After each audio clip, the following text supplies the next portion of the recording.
Hello and welcome back to Romantic Renewal, your journey to lasting relationships with Sean Donovan and Mahesh Trivedi. Just remember to click the subscribe button and the bell to be notified when new lessons become available. And if you've already done that, thank you so much.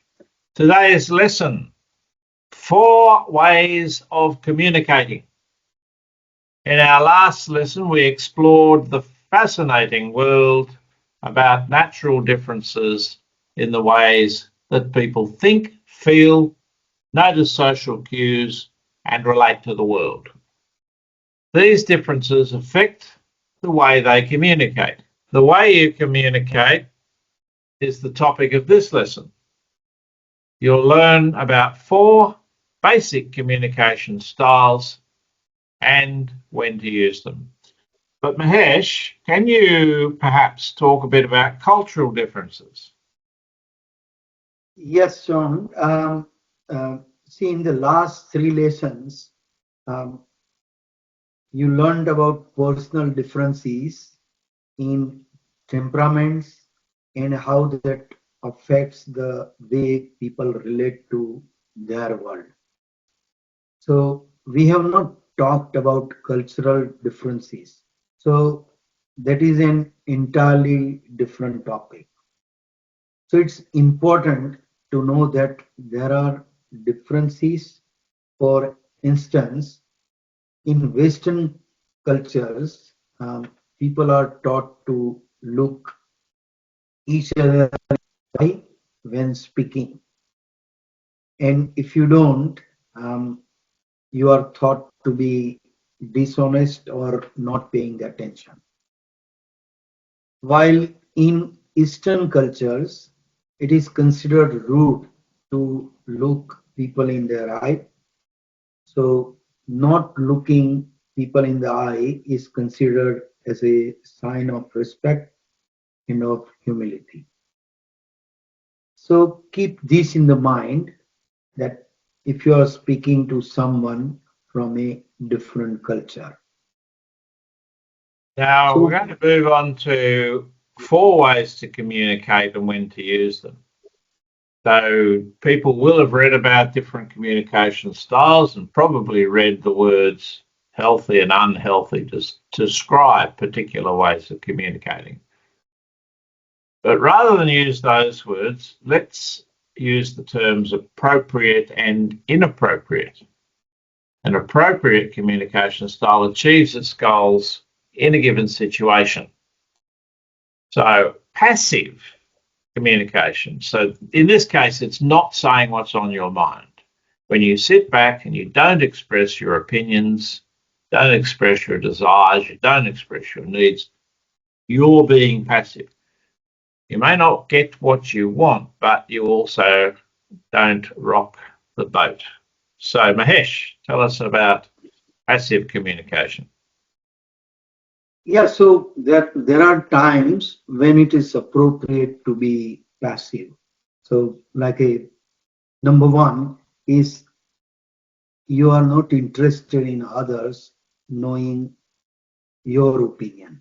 So some people enjoy gathering informations and learning about the others. Mm. The the second situation where when the time just is not the right. So certain situations may require you wait until another time to express yourself. So for example, if your partner is having a bad day and you may want to hold off on relating bad news.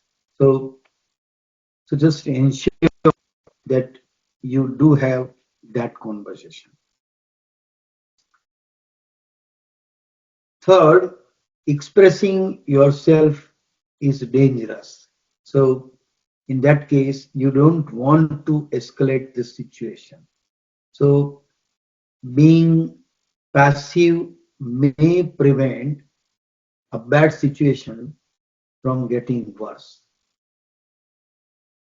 So being passive in your communication often causes challenges. There are few situations. One of them that if you don't speak up, others won't know what you think or you want. So let's say your partner may become frustrated because they don't know what is important to you. And this can negatively affect emotional intimacy. Another thing is your partner may feel unappreciated or unimportant because they feel you are not expressing yourself because you don't trust them. The second thing is when you don't stand up for yourselves, others may take advantage of you. So, in a situation when you project yourself as being unimportant, then other people, even your partner, may think less of your needs and focus on their needs. So when you're passive most of the time, you reinforce within that you are not important. So this makes it more difficult for you to set healthy boundaries. And third important point is standing up for yourself is a skill. It is also a muscle you need to exercise. So when you are reluctant to stand up for yourself, fear and anxiety can prevent you from taking care of yourself. And there is Um, a popular saying, self-care is not selfish. You know. Passive communication can have its place, but there are a lot of downsides if you just take that position all the time. Yeah. Aggressive communication, on the other hand, is just saying, this is the way it is. So when you're aggressive in stating your needs or opinions, you do so in such a way that leaves no room for people to express their needs or opinions. You give an energy which says you don't care about others. So, Mahesh, tell us a little bit more about aggressive communication. So, Sean, there are times you want to express yourself in such a way that you don't care about what the other person wants. So, so these times are just a situation, you know. So, a number of them uh, will cover. So, like the first one is that if someone is taking advantage of you and you want to tell them to stop in a no nonsense way. So people who take advantage of others rarely listen unless your message is given in an aggressive manner. So you may need to speak aggressively to your partner if you feel that they are not paying attention to your needs. So these are the scenarios which we are talking. Another scenario is when confronting a bully, you need to speak in an aggressive manner. So, because bullies act from a place of insecurity and fear.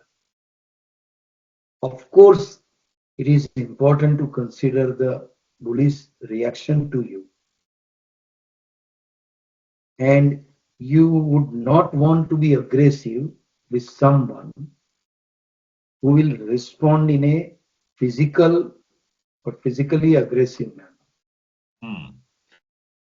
there's a So, yeah, there's a place so for passive aggression is the passive way to being hostile, you know. yeah. So So if you are using, that's the third one that we're going to yeah, talk about. So just to round off the aggressive communication one. So there's a role for aggressive communication when you need to be clear and yeah, and you don't care. You just you just want to get your message out there. And so yeah, the passive way to being hostile, which you're just saying, that's when you're using the passive aggressive style. We hear about it a lot. It's been sort of talked about, particularly the last 10 years. And you're expressing hostility without seeming to. So tell us a bit more about passive aggressive style. yeah. So if you see some of these actions in your relationship, it is this time to have a heart to heart talk with your partner, and but these are the being being like a considered. So number one is saying you will do something but forgetting. So this is like a common, yeah. So like, and sometimes unconscious. So it is a passive aggressive behavior. Um, Second thing is refusing to speak when angry. So also known as the cold shoulder. So this behavior increases feelings of separations. Um, the third thing is using using like a sarcasms to mock or ridicule. So although sarcasm can sometimes be funny when used regularly, it demonstrates hostility or a lack of respect for the individual. And number four is any of the aggressive characteristics hidden in such a way so that's difficult to confront, such as like a talking behind your partner's or like a mumbling, so they can hear your voice but not your words. So these are the things. So basically, to summarize, passive aggressive is almost, well, there are no cases in which it's a good way to communicate. So, okay, we said passive, yes, there might be some cases. Aggressive, yes, there might be some cases. But passive aggressive, there's just no cases where it's a positive way to communicate whatsoever.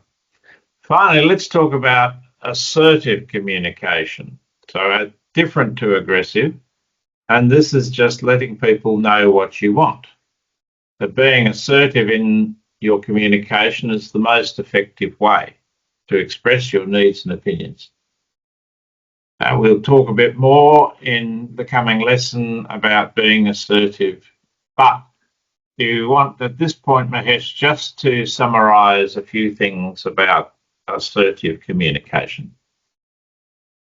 Yes, Sean, some characteristic of the assertive styles are like a uh, uh, number one, like telling people in a respectful and direct manner what you want them to do. Number two, um, stating calmly what you need.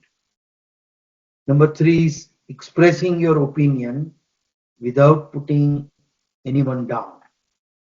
Okay. So these are the like a some highlights of the assertive uh, communication.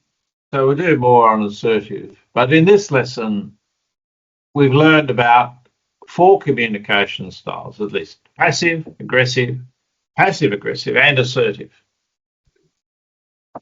We'll learn in the coming lesson the powerful method of communicating in an assertive manner with your partner. But again, before we move on, go back, watch this video, stop if you need to make some notes at particular points and just to reflect on what we've covered today, and before you move on to the next lesson. So just a reminder too, to if you haven't already, to click the subscribe button and the bell icon to be notified when the next lessons become available, and we'll see you then.